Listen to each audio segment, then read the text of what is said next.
प्रदेश कांग्रेस अध्यक्ष जीतू पटवारी पहुंचे सिवनी मालवा, भाजपा को लिया आड़े हाथ। मध्य प्रदेश में लोकसभा चुनाव को लेकर दिग्गज नेता लगातार एक दूसरे पर जमकर हमलावर होते हुए दिखाई दे रहे हैं। बीजेपी और कांग्रेस के बीच आरोप प्रत्यारोप का दौर शुरू है। इसी बीच सोमवार देर शाम को एक दिवसीय प्रवास पर मध्य प्रदेश कांग्रेस के प्रदेश अध्यक्ष जीतू पटवारी, राज्यसभा सांसद विवेक तनखा और पूर्व प्रदेश अध्यक्ष अरुण यादव तथा विधायक ओमकार सिंह मरकाम सिवनी मालवा पहुंचे, जहां उन्होंने लोकसभा प्रत्याशी के पक्ष में स्थानीय जय स्तंभ चौक पर सभा को संबोधित किया। इस दौरान जीतू पटवारी ने केंद्र की मोदी सरकार और प्रदेश की सरकार पर जमकर निशाना साधा। पटवारी ने कहा कि 2 दिन पहले नरेंद्र मोदी ने मंगलसूत्र की बात की। उन्होंने बात की नफरत और घृणा की। ये क्या एहसास कराते हैं? ये एहसास कराती है कि मोदी जी ने पहले चरण के चुनाव में हार स्वीकार कर ली और उन्होंने अपना गेय बदला है, जो कि उनका परंपरागत गेय था, उसको लगाया है।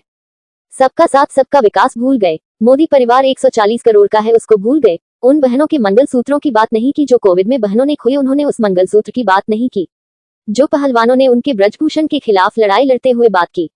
उन्होंने कहा, ये चुनाव लोकतंत्र को बचाने का चुनाव है। इस अवसर पर बड़ी संख्या में कांग्रेस कार्यकर्ता और पदाधिकारी उपस्थित रहे। आज मुझे सिवनी मालवा में आके बड़ी प्रसन्नता हुई। यहाँ का जो परिवारजनों का जज्बा दिख रहा है, मेरे कार्यकर्ता बंधुओं का जज्बा दिख रहा है, यहाँ के हमारे नेताओं का दिख रहा है और खासकर यहाँ जनता का दिख रहा है। हवा का रुख बदल रहा है और संजय शर्मा जी के प्रति, कांग्रेस के प्रति लोगों के मन में जिस तरीके की भावना आई है, एहसास होने लगा है 100% नर्मदापुरम का पंजे का और संजय शर्मा हमारे सांसद होंगे। अभी 2 दिन पहले नरेंद्र मोदी जी ने मंगलसूत्र की बात की। उन्होंने बात की नफरत और घृणा की। ये क्या एहसास कराती है? एहसास कराती है कि मोदी जी ने पहले चरण के चुनाव में हार स्वीकार कर ली और उन्होंने अपना गियर बदला है, जो उनका परंपरागत गियर था उसको लगाया है। तो सबका साथ सबका विकास भूल गए। मोदी परिवार 140 करोड़ का है, ये भूल गए। उन बहनों के मंगलसूत्र की बात उन्होंने नहीं करी जो कोविड में बहनों ने खोए। उन्होंने उन मंगलसूत्रों की बात नहीं करी जो पहलवानों ने उनके ब्रजभूषण सांसद के खिलाफ लड़ाई लड़ते हुए बात की। एक सांसद है उनका रवि किशन, जो फिल्म एक्टर भी है। उस सांसद की एक बेटी ने आज ही प्रेस कॉन्फ्रेंस लेके कहा कि मेरे डीएनए की चेक कराओ और इनके बीजेपी के सांसद के रवि किशन जी के डीएनए की टेस्ट कराओ। मैं इनकी बेटी हूँ। रवि किशन कह रहे हैं ये मेरी बेटी नहीं। उनकी पत्नी, उसकी माँ और वो बेटी गुहार लगा रही है दिल्ली में। उसके मंगलसूत्र की बात नहीं करी। मंगलसूत्र की बात नहीं करी जो महंगाई से जाते हैं, जो बच्चों की पढ़ाई से जाते हैं, उन मंगलसूत्रों की बात नहीं करी जो नोटबंदी में गए।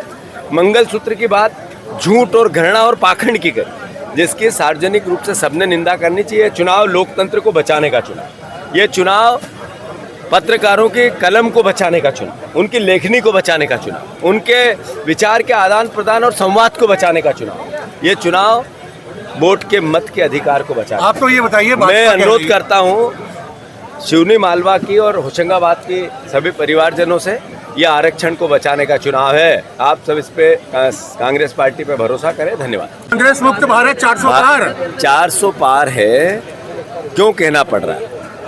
इससे पहले उनने जितने पार किए थे एक बार भी पूरा पड़ा क्या?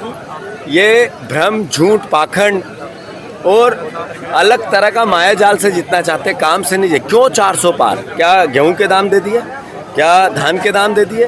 क्या बहनों को दे दिए 3000? क्या महंगाई आपके घर की कम कर दी? आपके बच्चों को क्या रोजगार मिला? अरे ऐसा क्या कारण है जिससे 400 पार?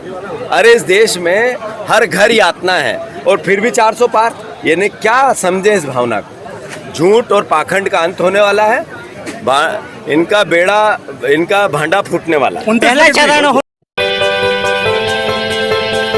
अगर आपको हमारे वीडियो पसंद आते हैं तो चैनल को लाइक करें, सब्सक्राइब करें और